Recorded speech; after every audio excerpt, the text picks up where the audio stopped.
Thank you all for joining us for the Philanthropy Roundtable's webinar on emergency cash grants. My name's Tony Mayer, and I'm the Director of Economic Opportunity Programs for the Roundtable. We're going to have about 30 minutes of discussion with our panel, and then my colleague Tina will begin to open up the Q&A stream so we can take some of your questions for the panel. Everyone will remain in a listen-only mode while we're talking, so please type your questions into the Q&A box that's located at the bottom of your screen in the center. I have to say that I know many of you who are listening on our call today have stepped up in some amazing ways to meet the needs and challenges of this time. We've been chronicling many of these responses on our Philanthropy Roundtable website, and if you haven't done so, I encourage you to review these after this call.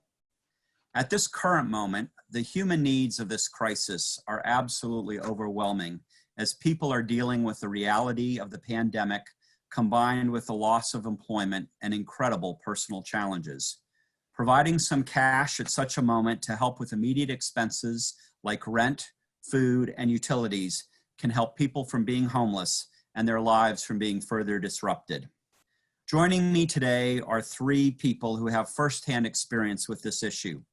Cara Klein, who's the Executive Director of Gerstner Philanthropies with its Helping Hands initiative, who is supporting individuals through nonprofit partners in the New York City area, Boston, and South Florida, with over $17.7 million committed to this initiative in the last 10 years. Sarah Pursley is also with us from the Gerstner Philanthropies, and she will join us for the Q&A time on our call. Evan Feinberg is the Executive Director of the Stand Together Foundation, and their Give Together Now initiative is one of the largest emergency funds that has been created for this time, with over $38 million contributed as of this morning. Jesus Herrera is the CEO of the Family Independence Initiative, who has partnered with Stand Together on the Give Together Now initiative and is using a network of nonprofit partners and its own technology platform to fuel their efforts. Would each of you give just a brief introduction of yourself and the work of your organization? And Cara, you can go first. Sure, I'll start. My name is Cara Klein. I work with Gerstner Philanthropies. I just want to thank you, Tony, and the Philanthropy Roundtable for hosting this, because we really believe that emergency cash is an understudied and underfunded tool in providing economic stability. So we're thrilled that this many people are interested in talking about emergency cash. I think it's just really a terrific opportunity to help a lot of people. The Gerstner Philanthropies has been in existence for about 25 years. It was founded by Lou Gerstner, the chairman and the former chairman and CEO of IBM. We make grants in biomedical research, education, the environment, and emergency cash, which we call Helping Hands. Our Helping Hands network partners with about 39 social service organizations in our key areas of regional focus: Boston, New York, South Florida. And we make large grants to those organizations, who then make small grants of averaging about $1,000 to individuals. And those payments go directly to a third party, not to the individual. So that's a little bit of a different model. But more on that later. Great, thank you, Cara. Evan?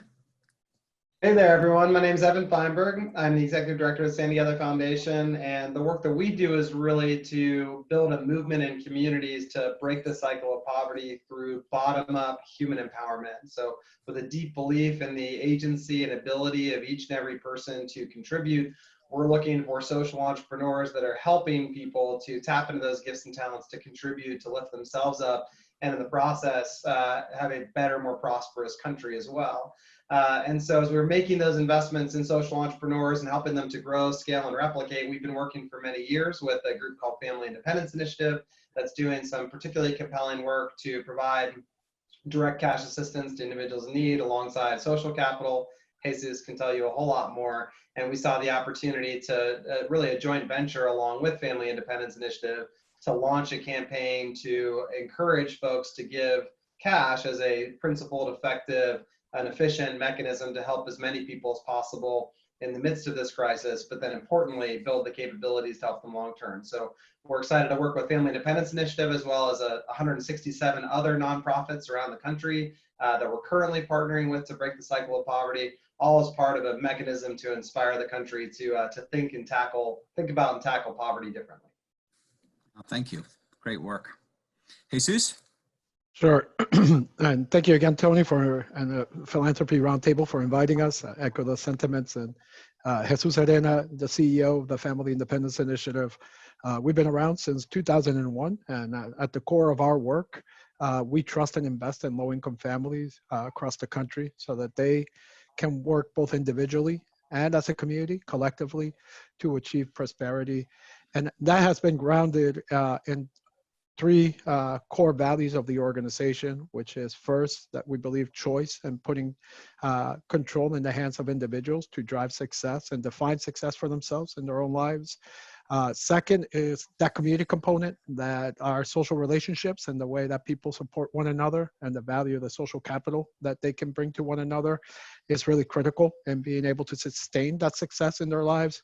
And then lastly, the direct cash, unrestricted cash transfers are a place to begin, that people have solutions for themselves that they can really easily or more easily achieve if they have the resources and opportunities to do so. And that, to us, having that unrestricted cash access is really important because if somebody's struggling with poverty, it doesn't mean that, or can be seen as poor, that they're poor in spirit or in ability and drive.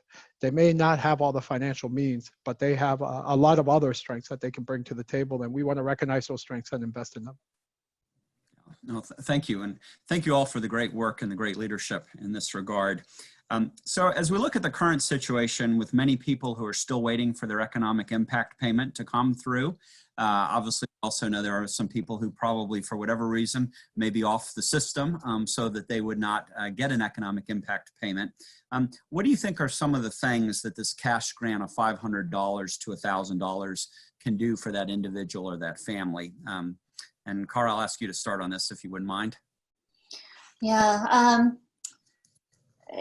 you know, I think that this is, well, there's been an incredible outpouring of cash for and support for food and for emergency needs. We view that this is going to be an incredibly long-term issue, that we're going to be dealing with the impacts of COVID-19 on families for months, if not years to come. You know, a lot of the people who we support a very narrow set of individuals. So the people that our grants are going to tend to have an income, they've lived in their home for many years, and they're facing a one-time financial emergency. So by intervening at this critical juncture when they're facing this emergency, we believe that we can affect the arc of their lives, not only their lives, but the lives of their children, keeping the kids in school, keeping the family in their home, keeping them in their neighborhood and their community together.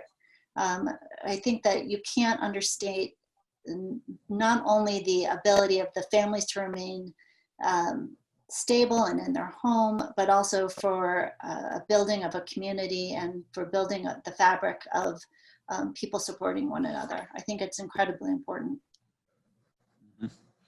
Evan, thoughts on kind of what this quick amount of cash does for someone? Yeah, well, I think Jesus hit it really effectively to say families are to be trusted and believed in, and you know the ingenuity of families that are experiencing poverty to stretch dollars, to find ways to overcome the most significant barriers. We believe in them. You know, in a surprise like COVID for a lot of families, where suddenly the world breaks around them and they lack financial resources to pay rent or buy groceries, in that immediate aftermath, the need is really great for many families. But our belief is even with a small cash grant of $500, providing a little bit of stability, that not only can those families stretch those $500, but they can begin to think about, well, how am I going to overcome these barriers moving forward? So it's not just a simple dollars and cents question of how many dollars does a family need to pay rent and buy groceries, and can we cover those costs? with these dollars. What we've done by providing these dollars to families is shown that we believe in them and trust them and believe that they can solve their problems. And this provides a bridge to their own solutions. So we've been extremely enthusiastic about the opportunity to provide this capital. We know $500 doesn't cover rent for months and months as this thing goes on. It doesn't cover groceries for months and months, but it is a down payment on that trust on families that we think can go a whole long way. Mm-hmm. Well, that's great. Jesus, any thoughts on that kind of Yeah. immediate cash gift? Yeah, I think I mean, they're hitting on the themes, and you know, what we're seeing a lot of is for people who are either been dependent on an industry that has been heavily affected, like restaurant workers or tourism or hospitality, as well as maybe they are not as easily seen. Some of them may be undocumented and are not going to be beneficiaries of traditional stimulus dollars that are coming out, or for whatever other reason. And so, right, meeting the basic needs in the immediate is important. To carry on Evan's point, though, I think we also don't have to try to figure that out for them, that they are well equipped to be able to make those decisions for themselves. And I'll just share a quick story here from one of the recipients. My son's birthday was this month, and it was Easter. We wouldn't have been able to do anything for him. The money we received gave us the ability to pay for some bills and to be able to give him an Easter and a birthday. So I think, right, like those are, right, they don't have to choose. They get to be able to make choices for themselves with given that very small cushion of those resources to pursue. Yeah, no, that's great. Cara, so I know you, Gerstner, have been involved in this work for over 10 years, and I'm interested to know what's kind of changed in that time, as well as in the last 5 or 6 weeks. I'd love you to talk about kind of how you see the new reality versus what you've been doing for a long period of time. So, you know, we have been doing this. Lou would say we've been doing this for 50 years, but, you know, in the past 5 years, we've really ramped up our giving. So last year we managed to make $3 million of grants, and this year we'll be making $5 million. What we're doing differently this year in response to the COVID response are two things, two buckets. One, we're being more flexible with our partners. We've asked them to let us know if they need us to be more flexible with their grant allocations. So for example, we've had one partner come back and say that they would like to take $25,000 of their grant to do emergency food distributions site, which has been great. We had another remarkable request from 2 of our organizations who asked to take a sleeve of their funding to set up a fund for their internal staff that were going to be affected by COVID. So they partnered together to provide grants for each other's staff, and they were just shocked that within a week they were able to give away $40,000 because their own staff was suffering from the shock of COVID. So that's one way, being more flexible. We've become much more flexible to respond to COVID. And the second is that we are offering additional funding to each of our current grantees of up to 25% additional. But we're doing it in a way that responds to the fact that they are really overburdened right now. So we're saying that they have no timeline, no deadline for applying. They can apply for up to 25% additional. And that it's a very short form application, and we want to make sure that they're not withholding money from people in order to spread out over the year. So giving our grantees a lot of flexibility, knowing that the need is going to be there today, it's going to be there next quarter, it's going to be there all year, and we're going to have to be flexible in meeting the needs of people as things go on. Oh, that's pretty good. Evan, I know Stand Together has been building its Catalyst network of nonprofit partners over the last several years, and you've got a tremendous group of nonprofits that you support across the country.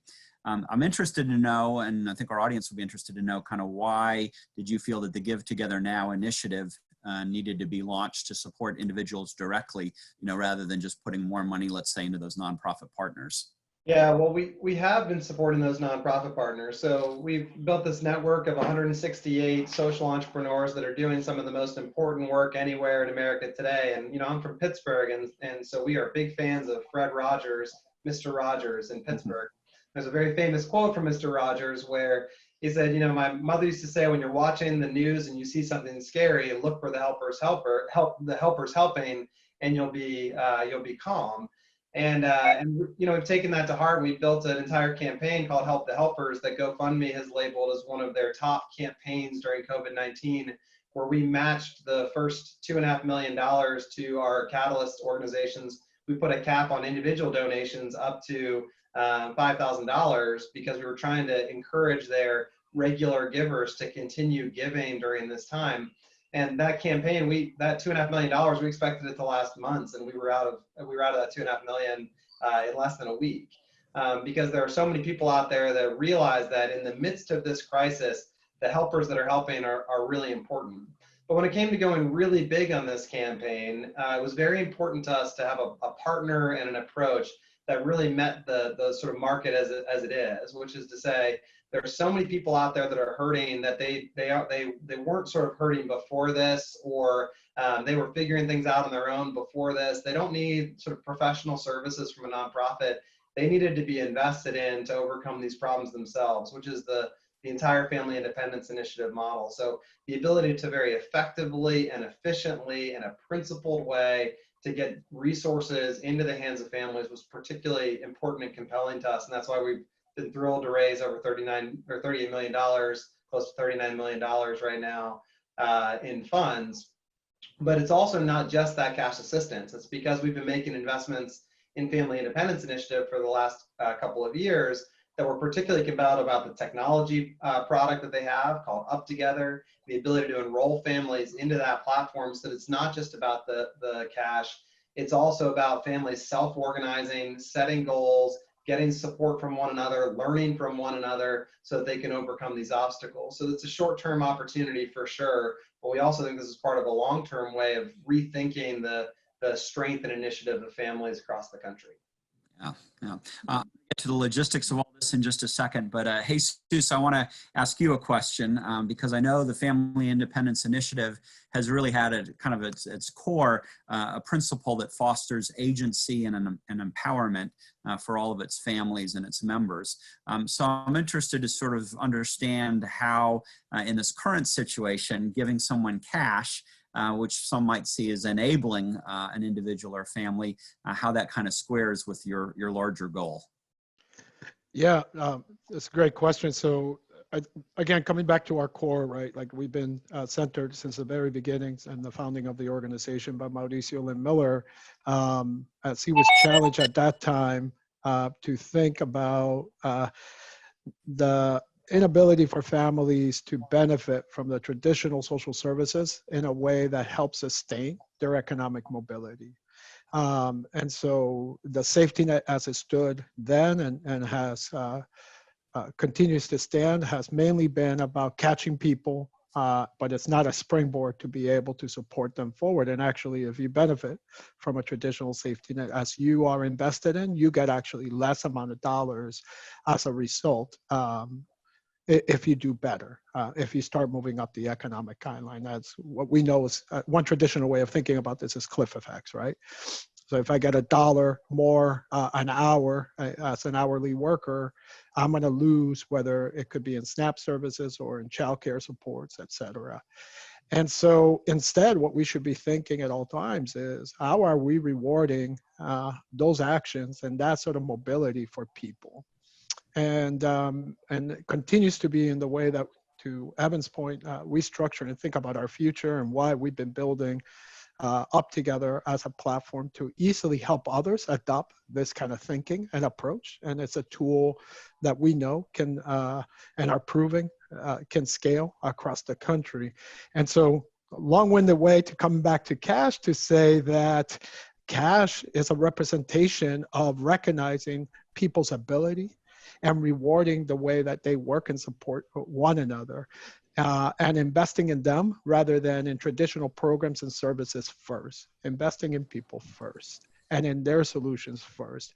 And so in this moment of crisis, as people are losing jobs or losing hours in work, and they have to make critical decisions inside of their households, being able to give them access to even a small amount of dollars, $500 is not a huge amount of dollars, but right, it can have a powerful economic impact inside of the house for them to make those decisions, rightly so, as they see fit. It's really important. And it's, I think the best way that I can example that people are hungry to be able to do for themselves in spite of that is we had one individual actually receive a double payment by mistake, and they were the ones who called us and said, "Hey, like I should only get $500. I don't know why I got 1,000." And obviously we were like, "Oh yeah, no, that was as we were doing our beta testing, one of those glitches." And you know, it really speaks to the trust that once you have and put inside of these communities of people being able to say, I'm not trying to game a system. I'm actually very trustworthy, to the point that even though they're facing harsh economic situation, they put the dollars back. Mm-hmm.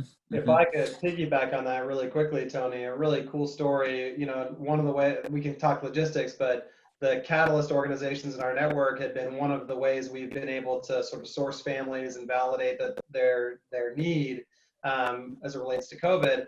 And one of the groups, it's led by Sean Pica. It's a criminal justice organization that does in-prison education in Sing Sing prison and others in New York. And Sean said, I was going to a number of our alumni, and a lot of these folks are very low income and social workers and whatnot who are just scraping by.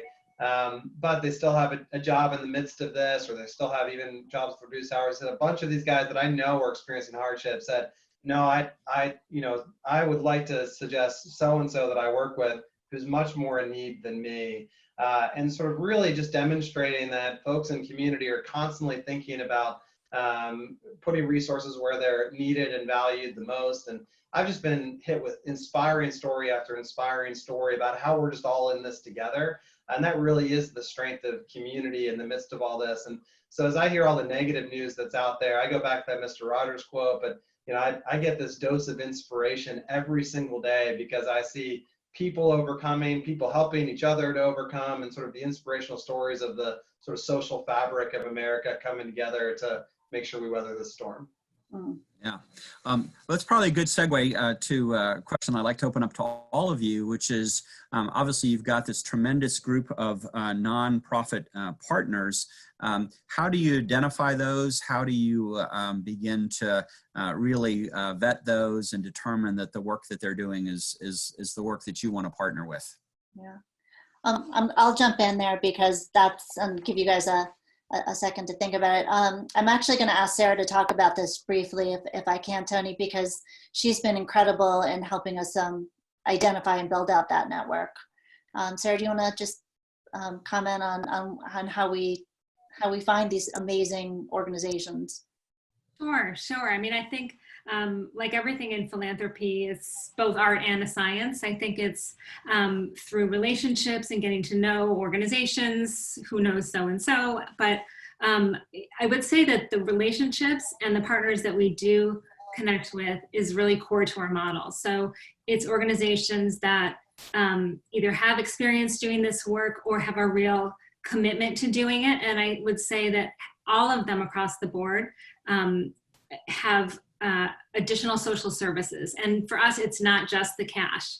The cash, I sometimes say, is kind of a carrot to bring people forward. And then that helps with their specific emergency, but sometimes they're connected to other resources. So it's organizations that are, strong from an organizational point of view, but have really a commitment to this work and understanding how it fits in to kind of the bigger picture of their work going forward. And then of course that are just people that we trust with and connect with, and that we know connect with their clients in a respectful way that helps them with what they need help with. So we have 4 criteria for a nonprofit that we work with at Stand Together Foundation overall, and I think it flows through to the work we're doing with Give Together Now and partnering with folks that are helping to validate families in need for us. The first is sort of their fit with our vision, and by that we mean they have to believe that people are capable of extraordinary things, that each and every person has innate moral dignity, and that need to be at the center of everything. And so if people don't believe in people, if a nonprofit is treating their beneficiaries as broken and deficient and in need of outside expert help, then they just aren't a fit for us. And they wouldn't be a fit for this campaign. They wouldn't be a fit for our work overall. And they also just sort of believe solutions come from the bottom up. So they're not looking for some evidence-based best practice out there to deploy. They're looking to meet the needs of people as their beneficiaries, as customers. And so we also care about their leadership and culture, their demonstrated outcomes at delivering value for the people they serve, and then their market potential. Can they inspire change more broadly or scale dramatically to reach a whole lot more people? And so those are the types of groups that we're looking for. And I'll tell you, I don't mean to call them out, but one of our groups was going to hand out some codes to families in need to get this direct cash assistance on the Give Together Now website. And they were going to do financial literacy classes before they expended the resources. And we had to be like, what are you doing? That's the exact opposite of the entire spirit of this, right? It's the family's experience and hardship aren't there because they don't know how to manage their money. They're there because the world broke around them. And we need to trust and invest in families and believe in their dignity and potential. So that group, that's not sort of who they are overall, right? It was a momentary lapse, but we're looking for groups that believe in people. Yeah, that's good. That's good. Why don't we talk a little bit just about the logistics, because I know the logistics for these two approaches are a little bit different because I know in the case of the Helping Hands initiative with Gerstner, it's going to the nonprofit partner. They're making those determinations about the cash grants.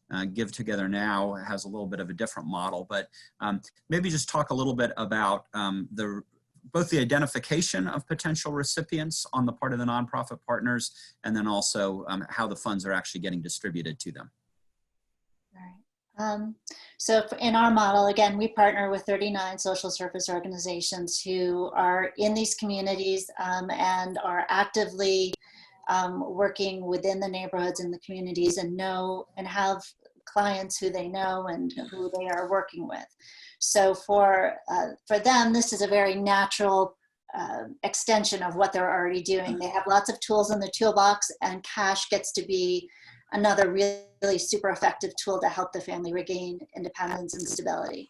So on a very operational level, all of our grants go directly to a third party. So again, we aren't making grants directly to people, but the fund makes the payment to a landlord or to the water company or the electric company or whoever the family needs to have the bill paid to clear the way for them to continue on their path.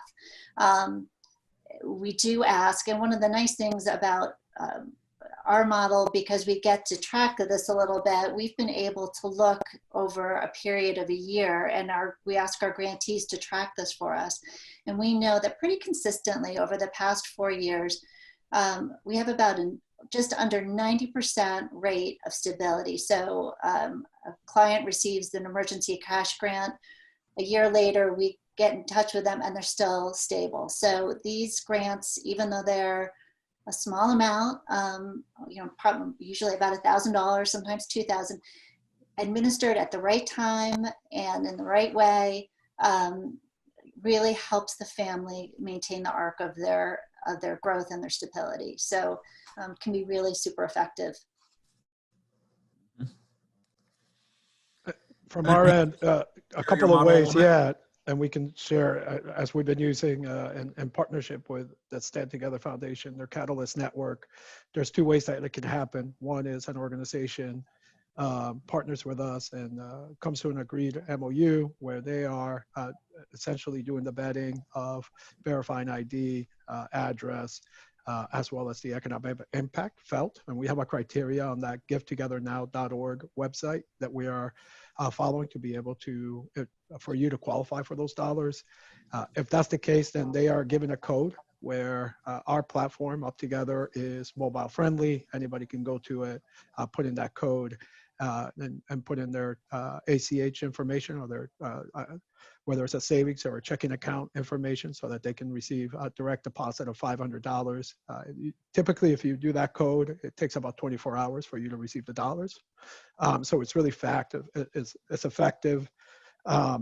Two things happen after that. You get an invitation to be able to participate once we have our social capital component live, which will happen in the next month, so that you connect with others around your area and really be able to build on those social relationships and build your social capital, as well as then we deploy 2 surveys throughout the year to learn about the impact of those dollars. So that's one quick, easy way for families to be able to receive through partner organizations. And all of our partner organizations are listed on the website. So if folks who are listening or tapping in and wanted to be able to connect by states, they're all listed there. And then the second is through an open enrollment where all of that verification I mentioned happens online. So they put in the information, they either do an ID verification through the online app, which is fairly easy to do. So any government ID, they take a picture of it, they take a selfie, and it verifies that the person, it is the same as using the app. And then from there, all those other steps, they take pictures of the verification, and we do that through our tech support team to be able to make sure that, again, the demonstrated criteria that we've asked for is met. And so then from there, that takes a couple of days for us to be able to process. As you can imagine, in the volumes, we've been able to disperse to 21,000 households to date in the last month, as well as been able to put out over $11 million and still going as both codes are out and those open enrollments are happening. And it's really put us in a position to act quickly, which we appreciate, while also being able to lift the learning. So. Well, that's good. One thing that I think some people may have a question about is the gift directly to an individual in the time of a disaster and emergency. And I know the IRS rulings have been expanded post 9/11 and some of the other disasters, natural disasters that we faced. But just curious as to whether anyone has any thoughts or comments about, any of the IRS regulations around direct gifts to individuals. Yeah, so 2 things. One is, as we're receiving these dollars, there are tax deductible for anybody who's making the donation. As we're a 501c3. As far as the gift that is going back out to the individuals, both because of the crisis, as well as historically, we can make one-time gifts to individuals. So we have both a legal and an accounting team that continuously make sure that we're up to code to IRS regulations and as we're dispersing these dollars. Mm-hmm. Mm-hmm. Any other thoughts on that, Cara, Evan? Anything else? No, we trust ACES. That's how we partner with the social entrepreneurs doing the work.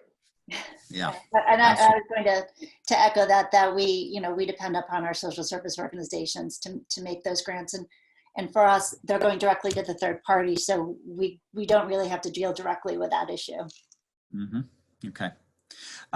Tell me a little bit about, if this current crisis continues beyond now, we are, I think, in week 6 officially of the national emergency and the shutdowns. We know that, it'll probably go on for another at least 3 to 4 weeks, depending on state and city regulations. But we know that the longer term impacts may be greater. Can people come back for additional grants in 3 months, 6 months, 9 months, or are these intended to just be a one-time annual grant? I would say, I'll jump in for a second and say that going with our general model, we really trust our social services partners. And so we've had that question. And so we say, if in your professional judgment, you think somebody coming back with a different need, or in this environment, even the same need, that's fine. We have said as a general rule, and I've been spending a lot of my time just trying to be flexible while still keeping kind of the bones of our program there, because it was there before. And as Cara said, it's going to be there into the future. So the short answer to that is yes, we allow people to come back for an additional grant.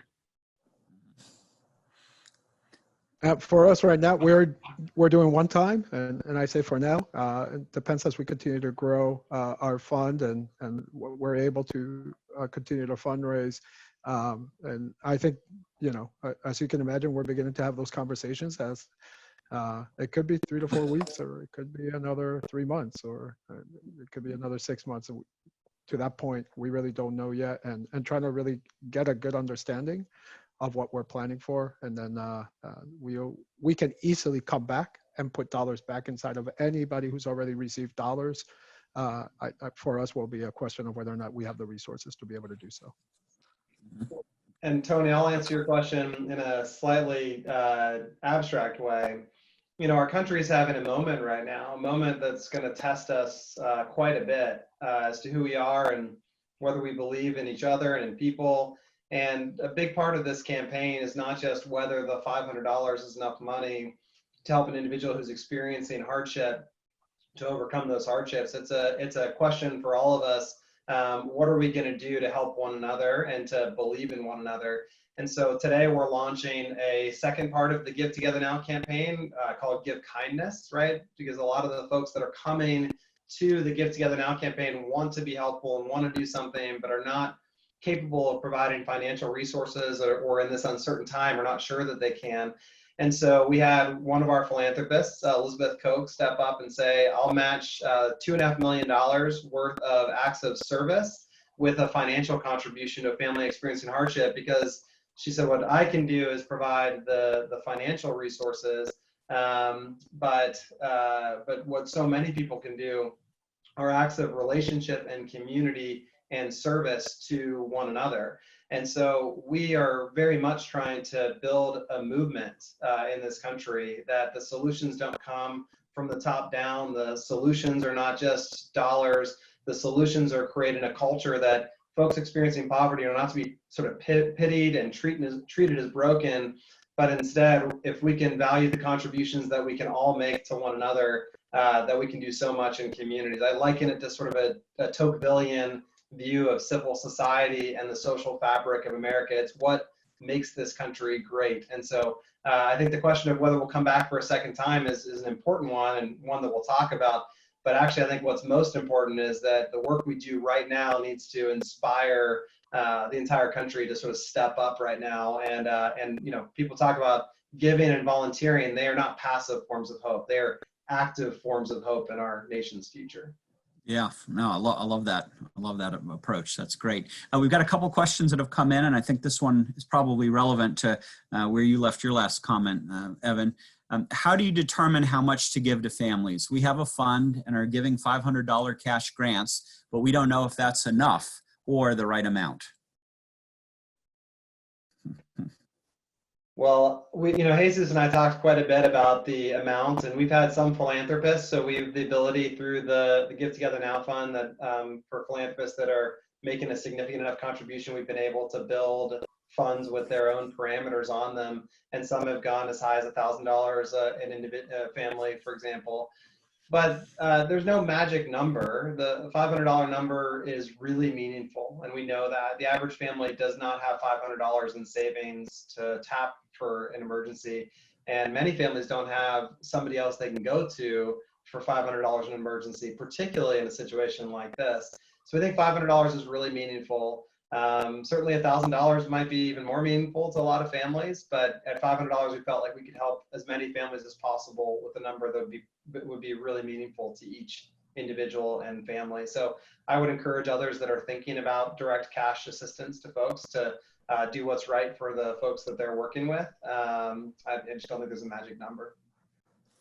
Yeah, and the one thing that I would add to that quickly is that we're already reached out to, as we know, there's a number of these funds that are happening across the country.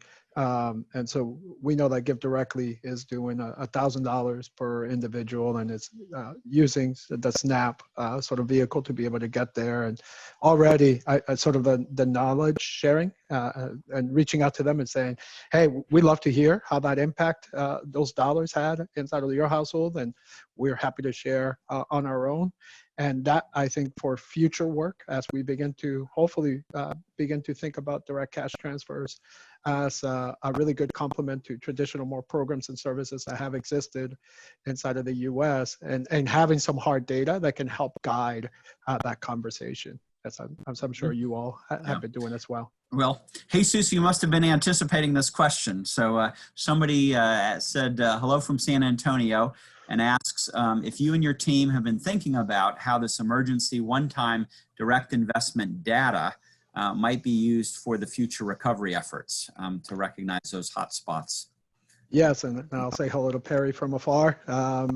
And we have, I think that's exactly right, whether it's through those instances of being able to look at others who have been doing this work and what sort of impact their dollars have had, especially if it's at different amounts and in different regions with different audiences, as well as we begin to learn about the impact of those dollars. And really, to Evan's last point as to, what is the role of government during these times? Can they play a role in being able to follow our lead and really meet the demand that people are ready for to be able to survive through this period of time? I don't think that having to make a decision on whether or not you can pay your rent or your food or get food is a fair one, and not one for a country with as many resources as we have. And I know that already people were having to make those decisions. The systemic barriers that have existed to disfranchised communities in this country have placed many in having to think about that. And it's one of the reasons that, again, we wanted to be able to recognize and invest in them directly. And I think during this time that message is even further amplified. So our hope is that we can carry that work forward. So I've got a question about wanting to go a little deeper on the distribution mechanisms to reach users, particularly given our digital environment and the fact that people can't necessarily get to meet with a case manager or a nonprofit directly. How are people dealing with sort of our new digital reality in this moment? And Cara or Sarah, if you want to maybe start on this question first, if you've talked about that with your nonprofit partners. Well, I know a lot of our nonprofit partners are actually realigning their workforce so that they can work remotely and they can continue to serve people. So I think that they're still seeing clients and being able to help clients. And we have been much more flexible in getting money to people in ways that are different, that perhaps we might not have done before, such as using gift cards for groceries, or letting people have some, giving them a gift card or a prepaid card to meet their needs and expenses. Sarah, any other comments that? I would just add that the food is a real need right now. So having digital gift cards. We've had some case managers say some people don't have access to the internet. What do we do in that situation? And so people, again, the frontline staff are just amazing. So sometimes people are literally at their desk ordering from Target for delivery to somebody's home. So just a lot of creativity, both in terms of the frontline staff and the clients. I mean, really all of us just trying to brainstorm and think about the realities that we're dealing with. Yeah, I'd add in this circumstance, this is why we're so proud to work with social entrepreneurs versus nonprofit organizations. I hear some people call nonprofits agencies, and it always sort of makes my spider sense go off, because this idea of government agencies or nonprofits as agencies makes it feel like they're pushing out things, but social entrepreneurs meet market needs. So for example, what we're doing with the Family Independence Initiative doesn't look exactly like what they always do. It's to take their capabilities and create value for people in the midst of the market as it is, not as maybe we wish it were.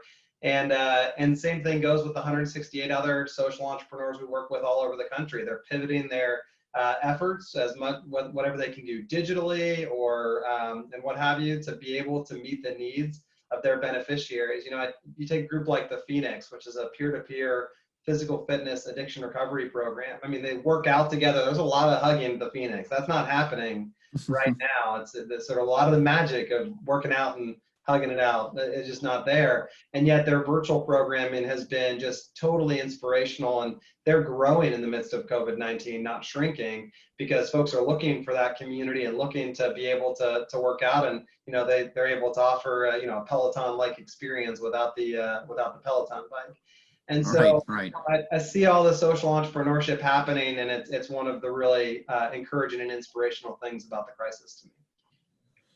Yeah, the last thing that I'll mention to that end, and we've had, as I mentioned, 21,000 folks come through to date, and between the community partners and open enrollments, and given that it's mobile friendly, it meets most folks do have some sort of smartphone that they can easily access, and that has helped tremendously.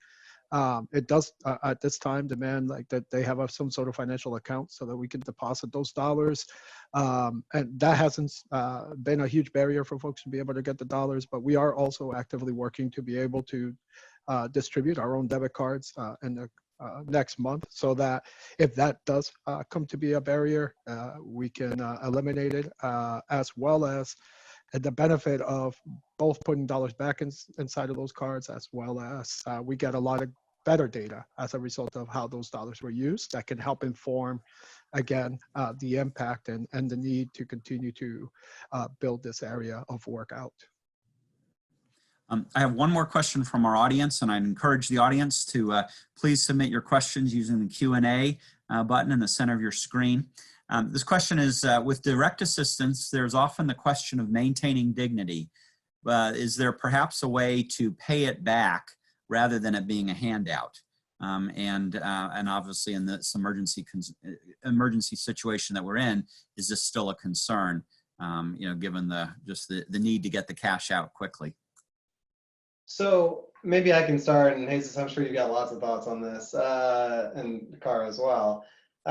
So the first thing is that, you know, we believe that investing in people is something that's worthwhile. It does not require the investor to be paid back, nor the individual to pay it back directly, because the idea would be for individuals to feel invested in, and the expectation is that we know and believe that you're going to accomplish great things, and that's the thing that we all benefit from. There's mutuality just in the investment in individuals.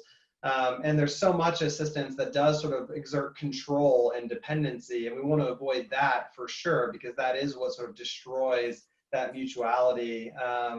But we don't want to have any mental models for us in sort of a pay it back mental model, but we do want to offer the opportunity for everyone to contribute right now. So wouldn't want anyone to feel like because they're the one receiving funds that there's not sort of a hope and expectation that we're inspiring everyone to give what they can to help others right now. And so that is one of the reasons why we launched the Give Kindness campaign. Whether you're someone who received resources yourself, or you're someone that doesn't have resources to give to somebody else, if the thing that you have to give is your time, talents, and care and concern, then we want that to be something that you can give. And those can be simple or big things that you can do for other people. So our hope is that it sort of builds a culture of mutual benefit and not sort of a one-sided transaction. But we wouldn't want to think of it as sort of paying it back for this particular transaction either.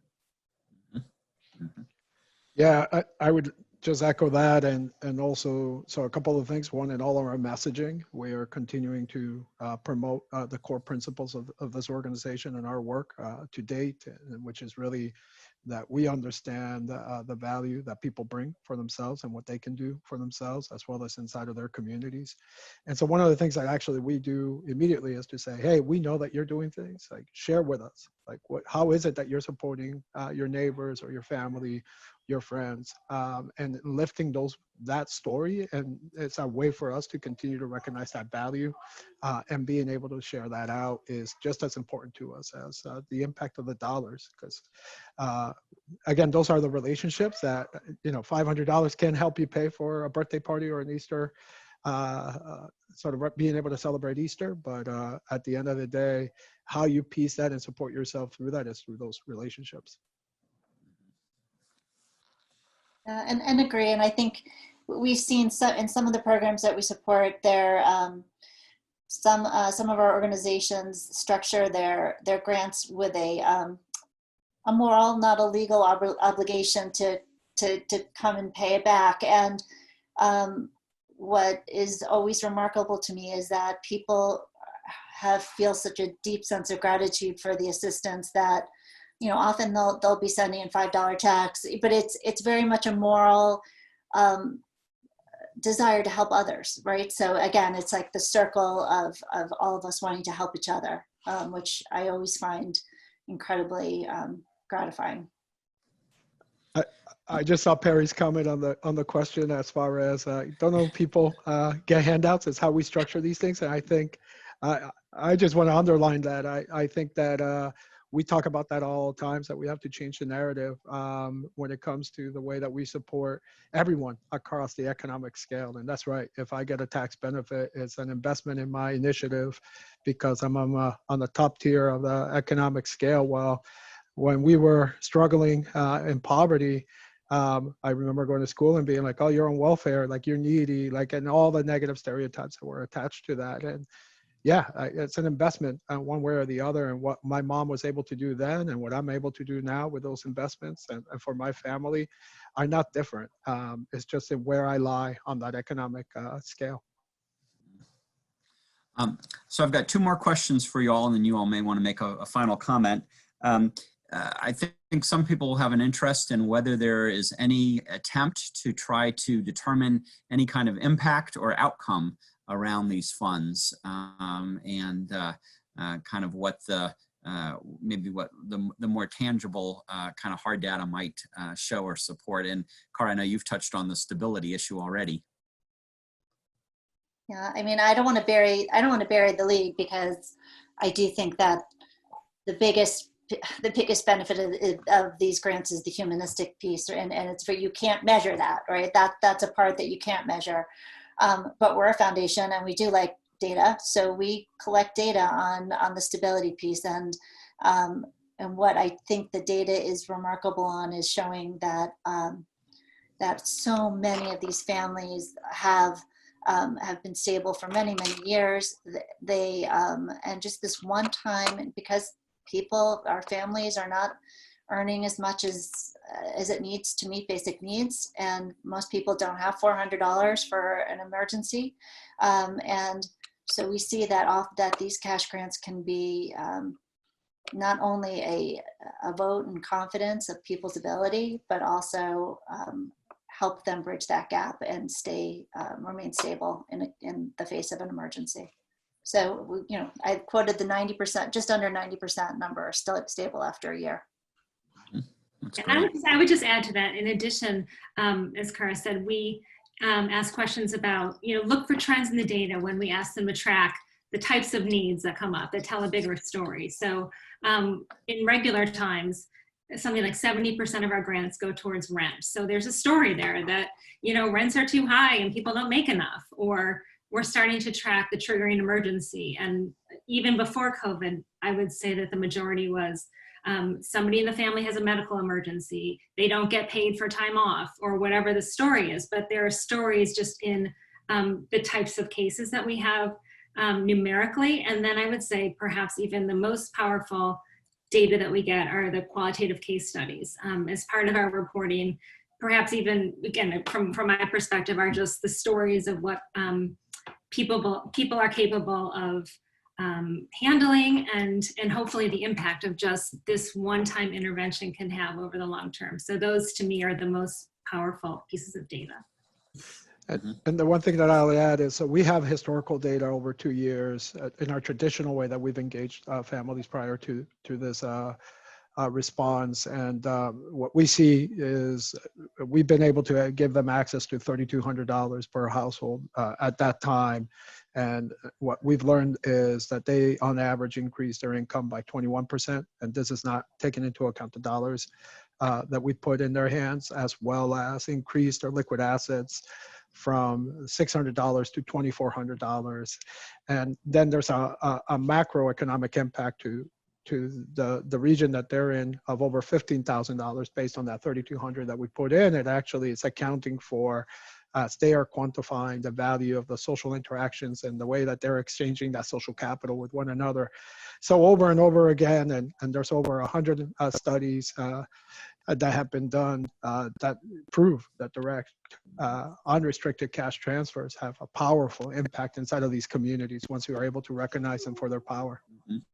And one of our long-term measures and a contribution that we've made to the survey data work that Jesus and the FII team does, and we've been working with our other nonprofits to roll out, are subjective well-being metrics. And so to Kara's point about how difficult it is to get some of the human side of this, but there is a lot of literature out there about simple questions around satisfaction with life, or our favorite is the Cantrell scale or the striving scale that Gallup uses, where you ask the simple question on a scale of 0 to 10, 0 being you're living your worst possible life, 10 you're living your best possible life, how would you rate yourself? And then you ask the same question, how do you think you'll rate yourself in 5 years? And we're beginning to use that simple set of questions, just those 2 questions, to understand the subjective well-being of each individual. And you start learning more and more about averages, that certain numbers mean folks are beginning to thrive in their life versus struggling.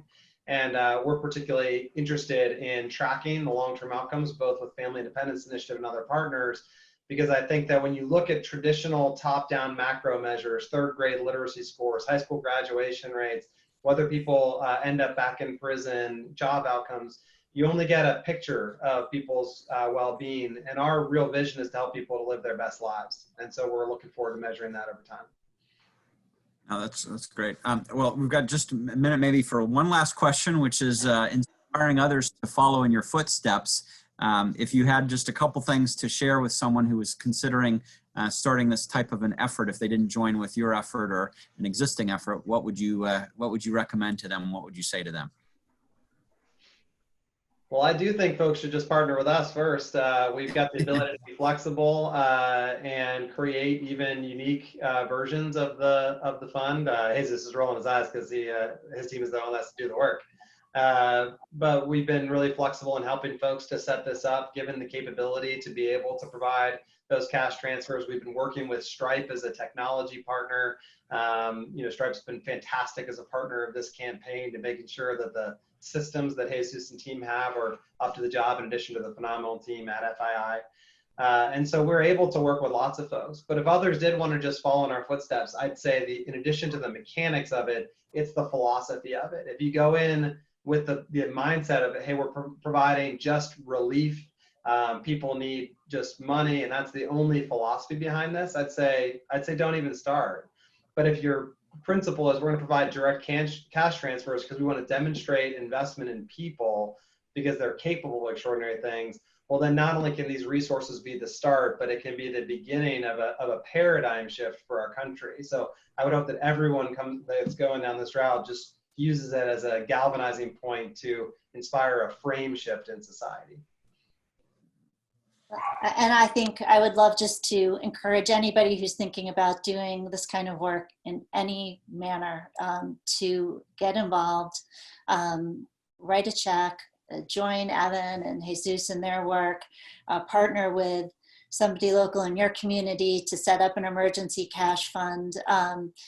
Whatever you do, I can guarantee will be satisfying personally, and it will impact people's lives in an incredible way. So, I'm thrilled that this many people are interested in emergency cash. I think it's just really remarkable. And thank you for everybody for joining. And it's been a pleasure to know Jesus and Evan too. Yeah, thank you all 4 of you very much for your time. I want to let everybody know that we'll be sending an email out, which will have links to both the recording of this call, the websites for all of our panelists' organizations, and a few other items of interest. And this is an ongoing series of webinars that the Roundtable is hosting. Our next 2 are coming up next week on April 30th, where we're going to talk with the founder and CEO of Code.org about expanding access to online education for computer science. And then on May 14th at 2 p.m. With Ava Moskowitz, the founder and CEO of Success Academy in New York, who's going to talk about their shift to a virtual classroom. More details on those 2 webinars can be found on our website. I want to thank our panelists very much for your time and participation today. And I think on behalf of our audience, just want to thank you all for the tremendous work that you're doing and the difference that you're making in so many lives. So thank you so much for that. We appreciate you, and we'll talk to you soon.